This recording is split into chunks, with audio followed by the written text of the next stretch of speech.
안녕하세요. 스타일고 임관목 대표입니다. 1월 24일 토요일 아침에 주말 스페셜 방송으로 인사를 드립니다. 1월 10일 날 토요일 날 여러분들께 인사를 드리고 2주 만에 찾아뵙는 것 같습니다. 제 마음은 좀 더 자주 분석 방송을 해드리고 싶은데요. 요즘 시간이 일단 너무 빠르고 또 요즘 날씨가 너무 춥잖아요. 저도 사실 컨디션이 그닥 좋지 못합니다. 그러다 보니까 마음하고는 다르게 여러분들께 자주 컨텐츠를 제공을 해드리지 못하고 있는데요. 오랜만에 인사드릴 만큼 오늘 좋은 내용으로 준비를 해봤으니까요. 여러분들 같이 공유를 해보시기 바랍니다. 지난주에 코스피가 정말로 5천을 찍었습니다. 이재명 그 정부, 이재명 그 정치인의 그 장점이라고 할 수 있는 부분은 실용성이라는 부분이 있거든요. 경기도지사 할 때 그런 부분에 있어서 저도 좋게 평가를 한 부분이 있었는데 그 도덕성하고 별개의 문제로 실용성을 얘기하는 것입니다. 결국에 이 실용성을 바탕으로 하는 정부에서 그 코스피 5천을 얘기를 했었는데 결국에 코스피 5천에 도달은 했다. 정말 실용성이 발휘가 되는 그런 부분인 것 같은데요. 근데 그 우리나라 지금 1월 달이니까 2025년도 작년 그 경제 성장률이 채 1%가 채 되지 않습니다. 그리고 4사분기 10월 달, 11월, 12월 달은 오히려 마이너스 0.3% 마이너스 성장을 했는데요. 코스피는 거꾸로 올라갔죠. 거꾸로 올라갔으니까 그야말로 실용주의, 어떤 목표를 달성하기 위해서 좀 다른 부분들은 포기해도 된다. 일단 그 목표를 가져가기 위해서는 그 다른 것들 좀 부작용이라든지 좀 비정상성이라든지 이런 것들은 우리가 그 어떤 받아들여도 된다. 그걸 배제하지 않고더라도 일단 목표를 도달하면 된다. 이런 부분들이 조금 빗나간 실용주의라고 할 수 있는데요. 이런 모습을 보여주고 있는 것이 아닌가 저는 그렇게 평가를 합니다. 왜냐하면 좀 전에 말씀드렸던 것처럼 코스피 5천에 걸맞지 않는 경제 성장률, 그리고 코스피 5천이라고 하면은 지금 여러분들이 주식 투자를 하시고 계시는 분들이 여기저기에서 주식이 다 같이 밸류업이 돼서 우리 그 자산 증식이 됐다 이런 얘기가 나와야 되는데요. 제가 며칠 전에 증권사에 있는 친구하고 좀 오랫동안 통화를 했는데 그 친구도 지금 고민하는 것이 가지고 있는 종목들, 그, 이제 고객들의 증권사 직원이니까 관리자잖아요.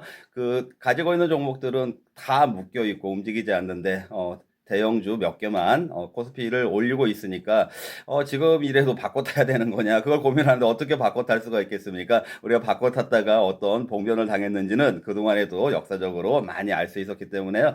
또 다른 기회를 기다리는 것이 맞지 않나 이렇게 생각을 하고 있습니다. 코스피 5천에 일단 도달을 하니까 이제 코스닥 3천 가자 이런 얘기를 그 정부 쪽에서 그 뭐 그 진실성을 가지고 한 얘기인지 아직까지는 잘 모르겠지만 그런 얘기가 나왔다고 합니다.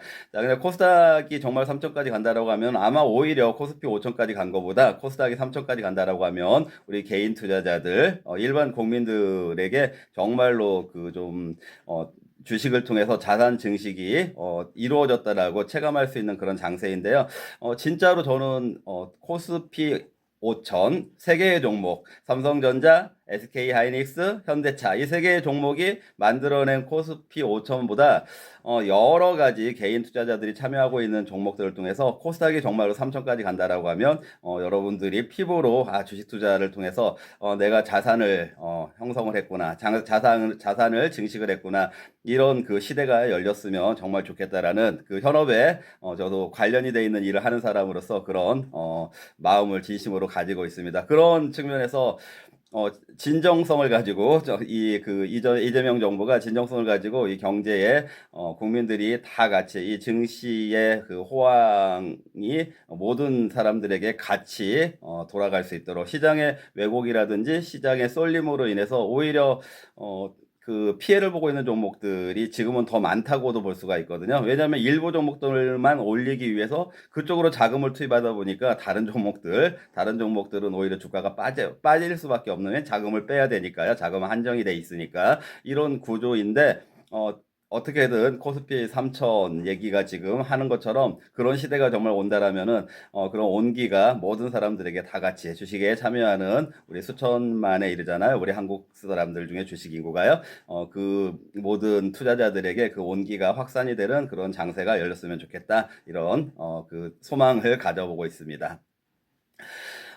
최근에 그 장세 제가 매일매일 여러분들께 그 분석 방송을 해드렸던 시기가 있었어요. 유튜브를 통해서도요, 2024년도. 그때 참 어려운 장세에서 그렇게 해드렸는데요.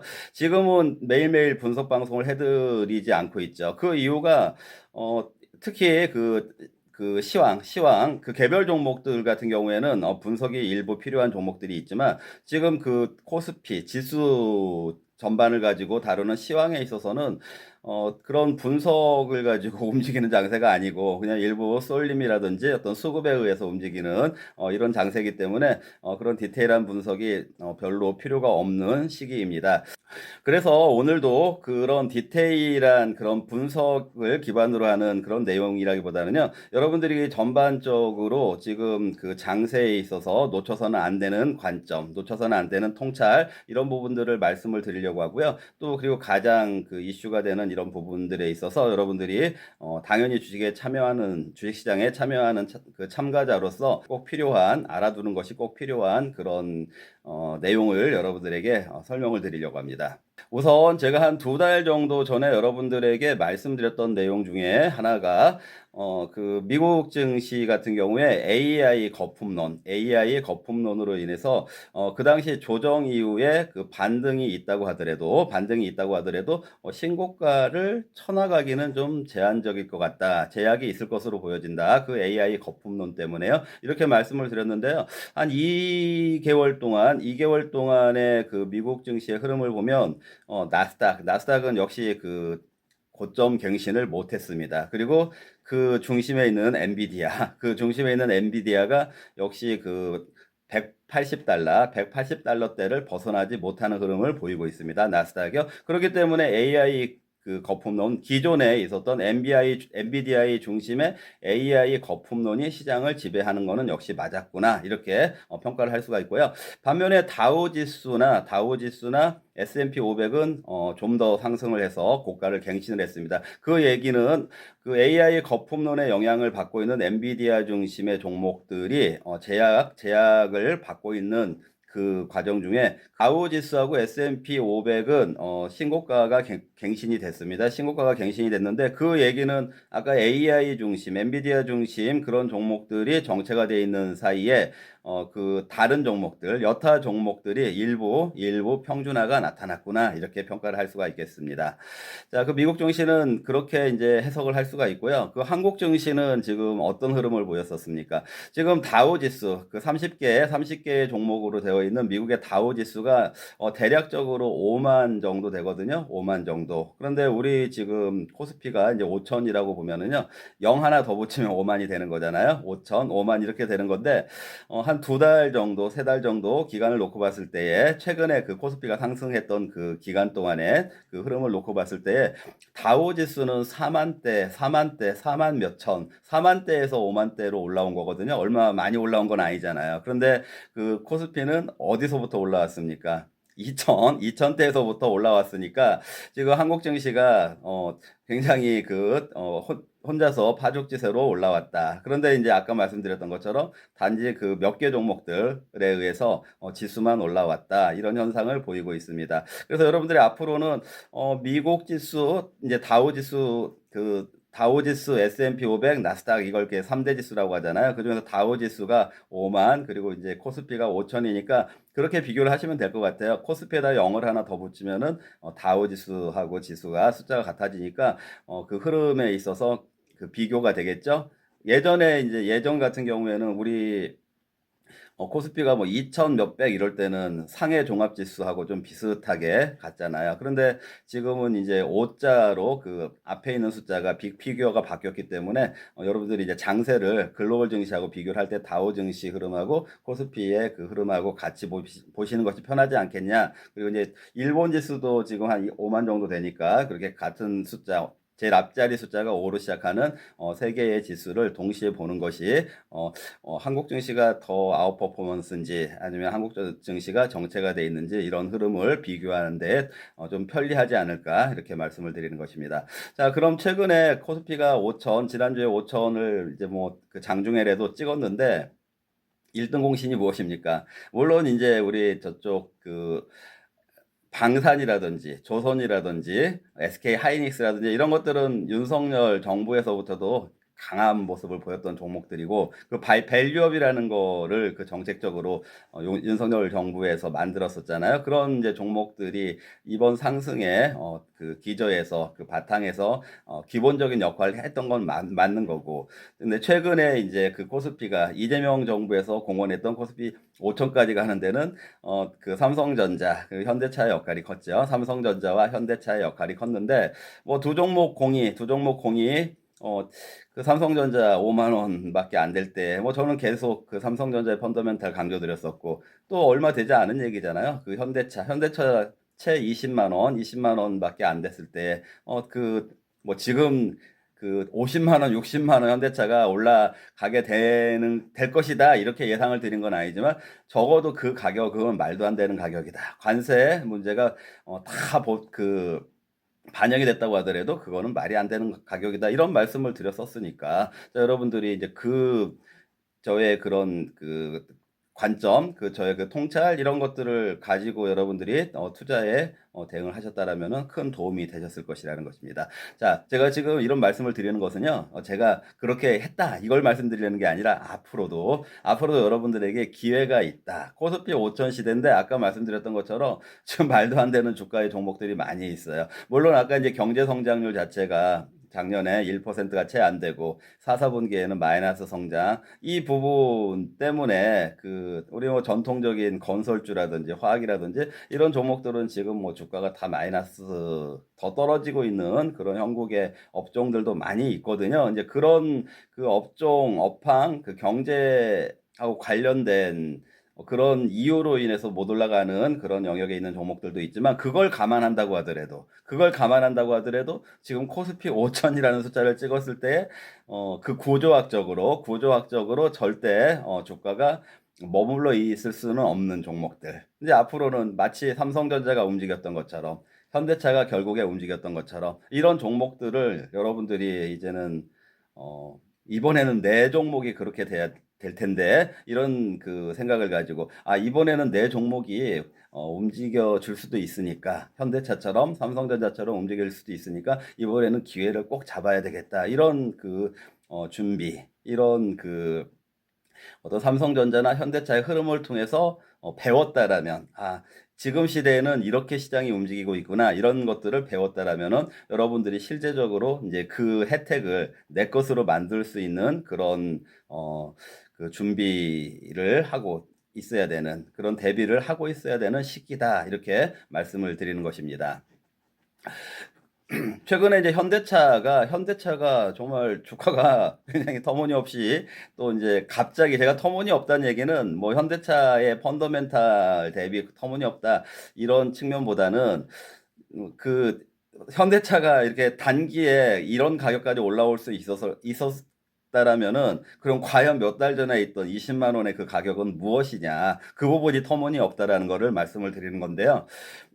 일단 현대차가 이번에 좀 기본적으로 관세 이후에 일부 그 펀더멘탈에 대비한 그 밸류에이션을 찾아서 한 30만 원 정도까지 회복을 했었고요. 그 다음에 이제 최근에 가파르게 이렇게 움직이게 된 부분은, 물론 그 30만 원대에서 이미 그 개인 투자자들, 대중적인 투자자들은 물량을 다 뺏겼기 때문에 이런 현상이 나타나는 거거든요. 이런 현상이 나타나는 건데, 최근에 이제 주가가 갑작스럽게 급등을 보여주게 된 거는, 여러분들 아실지 모르겠는데, 아틀라스.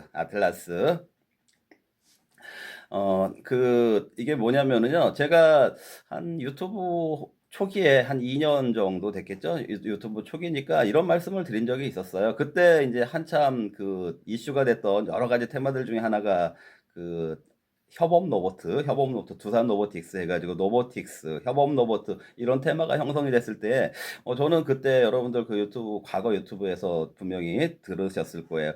우리나라에서 만약에 이 로봇을 한다라면은 제일 잘할 수 있는 회사가 현대차일 것 같다. 저는 이런 얘기를 드렸었거든요. 왜냐하면 결국에 로보트라는 거는 기계인데,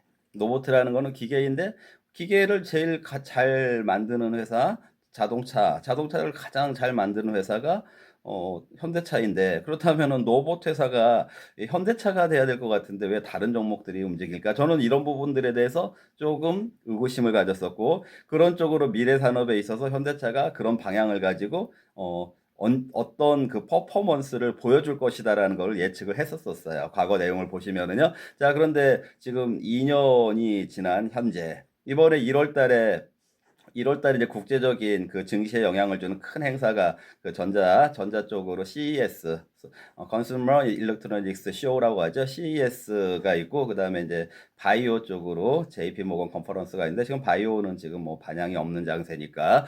자, 그런데 이 CES에서요, 그 아틀란스가 이제 그 공개가 됐어요. 공개가 됐는데 그 저기 테슬라의 옵티머스보다 훨씬 성능이 좋은 것 같다. 굉장히 기대 이상이다. 이런 얘기가 나왔죠. 기존에 이제 미국에서는 그런 그 테슬라의 그 옵티머스가 이제 반향이 있었었고, 그리고 또 어떤 피규어 AI라고 하는 회사에서 그 스타트업 단계였죠. 노보틱스를 그런 그 회사들이 그 노보틱스 기업으로서 주목을 많이 받았었는데 이제 갑자기 현대차가 노보틱스 회사가 돼버린 거예요. 그런데 이제 아까 제가 말씀드렸던 것처럼 기계를 잘 만드는 회사니까 현대차가 로봇을 개발해낼 거야 이런 모습으로 온 건 아니에요. 어떻게 온 거냐면은 미국의 보스턴 다이나믹스라는 회사를 현대차가 인수를 한 거예요. 그 회사를 인수를 해서 이번에 그 제품이 개발이 됐고 제품을 양산할 수 있는 단계에서 이번에 그 CES에서 아까 그 전자쇼 그 소비자 전자쇼에서 CES에서 그 라스베가스에서 열리고 있잖아요. 그 전자쇼에서 어떻게 된 겁니까? 이제 그 아틀란스가 공개가 됐는데 이거 굉장하다. 그러면서 지금 앞다투어서 현대차의 목표 주가를 뭐 80만 원까지 올리고 있어요. 자, 그런데 이제 그 현대차가 결국에는 자동차뿐만 아니라 이 로보틱스에서 수익이 날 거다. 그 매출이 크게 증가할 거다. 이제 이런 기대감이 지금 장세에 반영이 되면서 현대차가 주가가 50만 원대로 올라왔고 그러면서 시가총액 3위를 탈환했고 과거에는 현대차가 시가총액 2위인 적도 있었으니까 3위를 탈환을 했고 그리고 이제 코스피 그것으로 인해서 코스피가 5천까지 도달했다. 이런 그 메커니즘을 가지고 지난주에 그 코스피가 5천을 찍었다. 이렇게 아시면 될 것 같은데요. 일단 뭐 세 개의 종목이 그 SK 하이닉스, 삼성전자, 그 현대차. 이제 시가총액의 밸런스 과정이 필요하다라고 말씀드렸었고, 그게 이제 어떤 그 세 종목은 일단 밸런스가 맞은 것이죠. 그런데 이제 다른 이 세 종목의 쏠림으로 인해서 다른 종목들이 오히려 그 자금이 빠지면서 주가가 하락하는 그런 현상을 보였고 경제 자체 우리 한국의 경제 자체 펀더멘탈이 성장률 측면에서 봤을 때는 지금 주가 지수를 설명하지 못하고 있는 이런 그 장세를 어떻게 해석을 해야 될 것인가. 정치적으로는 실용주의를 표방했던 그 이재명 정부의 하나의 성과라면 성과 측면으로 해석할 수가 있는데 그 부분이 그 전체적인 시장에 있어서의 왜곡을 초래하는 부분은 오히려 그 투자자들, 시장 참가자들에게 어떤 고통을 주고 있다, 피해를 주고 있는 부분도 있다. 이렇게 여러분들이 같이 평가를 하시면 될 것 같습니다. 아까 증권사 친구 얘기도 말씀을 드렸는데요. 사실 그 지수가 올라가니까 저희처럼 지금 그 이런 일을 하고 있는 사람들은 막 호황기를 맞이하고 있나 보다라고 이제 생각하시는, 이제 짐작하시는 분들이 계시는데, 아까 말씀드렸던 것처럼, 꼭 그렇진 않다. 이제 뭐, 일부 포트폴리오가 그런 종목의 그 혜택을, 받을 수도 있고 또 그런 종목들에만 그 집중을 한 그 투자자들은 이번에 큰 어떤 자산의 증식을 마련하는 그런 기회가 됐겠지만 전반적인 그 시장을 평가할 때에서는 그 온도차가 모든 투자자들에게 돌아가기에는 여러 가지 왜곡되고 한계가 있는 모습을 보여주고 있는 상황이다. 자, 그런 이런 상황에서 아까 이제 어떤 기회를 찾아야 될 것인가? 현대차, 삼성전자 이런 종목들이 그렇게도 그 박스권에 갇혀서 움직이지 못하다가 박스권을 돌파하고 나니까 지금 뭐 2배, 3배 이렇게 올라가는 흐름을 보였다. 아, 다음에는 이런 종목들도 그런 기회가 올 수 있지 않을까? 이런 생각을 가지고 그런 관점을 가지고 여러분들이 대응을 하시는 것이 좋지 않을까. 여러분들 기회를 놓쳤을 때는요, 그냥 다음에 또 기회가 올 수 있잖아요. 그런데 그 기회를 놓쳤을 때 배우는 게 있어야 되는 거예요. 아, 주가 흐름이 이번에 이렇게 움직였으니까 다음에 나한테 이런 기회가 오면은 나는 이렇게 대응을 해야 되겠다. 이런 부분들을 여러분들이 꾸준하게 연구하고, 꾸준하게 여러분들이 훈련을 하고, 여러분들이 꾸준하게 그 습득을 하면서, 그 준비를 해 나간다라고 하면은 여러분들에게도 큰 기회가 올 것이다라고 생각을 합니다. 다음에 움직일 만한 종목들 함께 하실 분들은요, 그 항상 하단에 안내해 드리고 있는 010-6656-9502, 010-6656-9502로요. 문자 남겨주시면 안내와 함께 리턴 콜 해드리도록 하겠습니다. 네, 오늘은 여기까지 하겠습니다. 시청해 주셔서 감사합니다.